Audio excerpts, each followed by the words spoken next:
Welcome to Track in the Week. On Monday, President Tinubu joined Catholics and Christians worldwide in the mourning of the passing of Pope Francis, a humble servant of God, tireless champion of the poor and guiding light for millions. In a statement he personally signed, President Tinubu said the Pope's passing, coming just after the celebration of Christ's resurrection, was a sacred return to his Maker at a time of renewed hope for Christians. The president said His Holiness served the Church and the Master of the Church until the end. Tinubu recalled that in 2013, the former stepped out into the global stage with the message of mercy, urging the world to see the face of Christ in the marginalized, the refugees, the migrant, and the forgotten.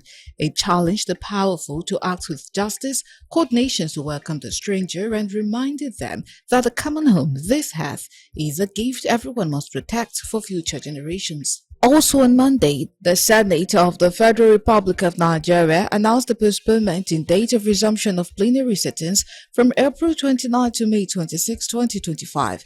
The Red Chamber at the last sitting adjourned plenary to April 29, 2025. The announcement was contained in an internal memo dated April 20, 2025, addressed to all senators, signed by the Senate Clerk, Andrew Ogbonnanwoba. The memo indicated that the postponement was made to allow distinguished senators still with their constituents during the International Workers' Day public holiday in the first week of May and to further enhance constituency engagements. It also enjoined senators to take note of this postponement while regretting any inconvenience the change might have caused. On Tuesday, National Security Advisor to the President, Nuhu Ribadu, visited Governor Hyacinth Alia of Benue State to commiserate with the government and people of the state over killings of innocent people in their communities by suspected armed herdsmen and bandits. The National Security Advisor, Nuhu Ribadu, who was at Benue State Government House Makade to reassure of President Tinubu's commitment to tackle insecurity and defeat the menace, said he was in Benue on the instruction of the President to inform them of his determination to bring an end to insecurity in the state.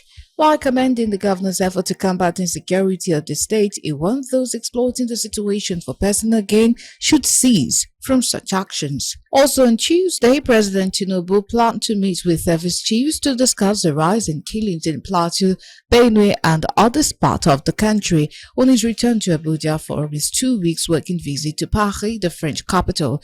Tinubu returned to Abuja on Monday night after spending 18 days on a working visit and retreat in Paris and London. The Air Force 001 aircraft conveying the president landed at Nnamdi Azikiwe International Airport, Abuja at 9:50 p.m. on Monday. The State House media officially announced since April 2, when he traveled, more than 120 locals have been killed by armed assailants. Several homes were burnt and 30,000 persons displaced despite the deployment of security forces. On Wednesday, Governor of Delta State, Right Honorable Sheriff Oborevwori, officially defected from the People's Democratic Party (PDP) to the ruling All Progressive Congress (APC). The announcement was made following a closed-door meeting at Government House in Asaba. The governor's chief press secretary, Sir Festus Ahon, had confirmed the development. The decision to defect to APC followed extensive consultation with political stakeholders and was made in the interest of Delta State long-term development. Governor Oborevwori, who won the 2023 gubernatorial election on the platform of the People's Democratic Party, was received by senior APC officials in what political analysts are already describing as a strategic realignment with far-reaching implications ahead of the 2027 general elections. Still on Wednesday, the Executive Council of Judiciary Staff Union of Nigeria, JUSUN Benue State Branch, directed all Chief Registrars, Directors, Deputy Chief Registrars, Assistant Chief Registrars, and all staff of the Benue State Judiciary to resume work as it has suspended its strike. The State Chairman, Judiciary Staff Union of Nigeria, JUSUN, Comrade Abba Teloma Moses, stated this in a statement following directive by the national headquarters that the ongoing industrial action embarked upon by the state branch of the union on 6 December 2024 be suspended.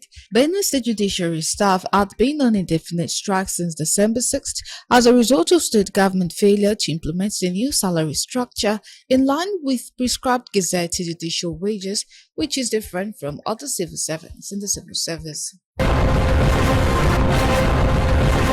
On Thursday, civil servants across the 6th Area Council of the Federal Capital Territory took to the streets in protest, voicing their deep dissatisfaction over the non-implementation of the recently approved 70,000 naira minimum wage. The demonstrations, which saw participation from hundreds of disgruntled workers, including primary school teachers, administrative personnel, and local government staff, were fueled by not only the failure to implement the new wage structure, but also the combination of unpaid salary arrears dating back to several months.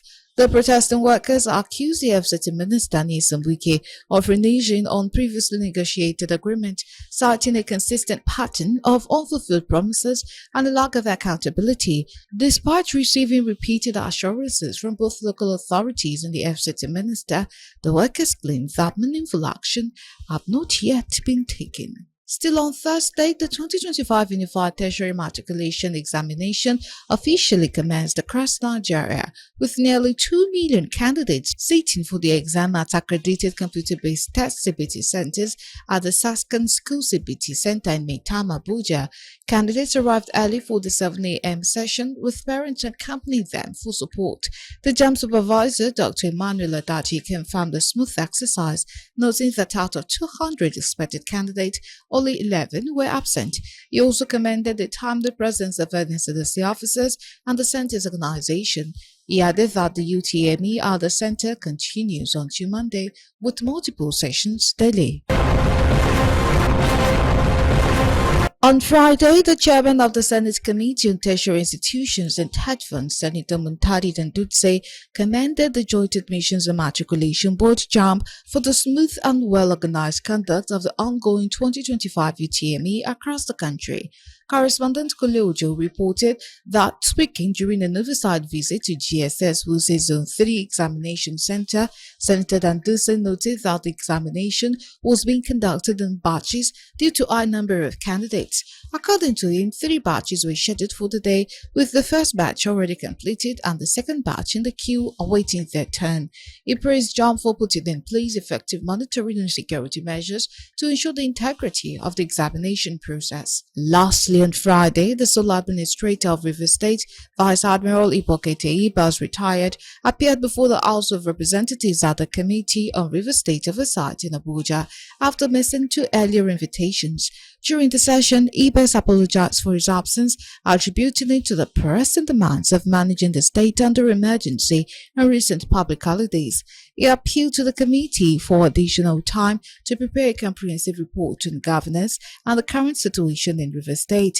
Chairman of the committee, Professor Julius Inyobere, reaffirmed the National Assembly's constitutional authority to approve state of emergency and take over legislative duties in the state where assembly is unable to function, citing relevant sections of the 1999 Constitution. And that's it on Track in the Week.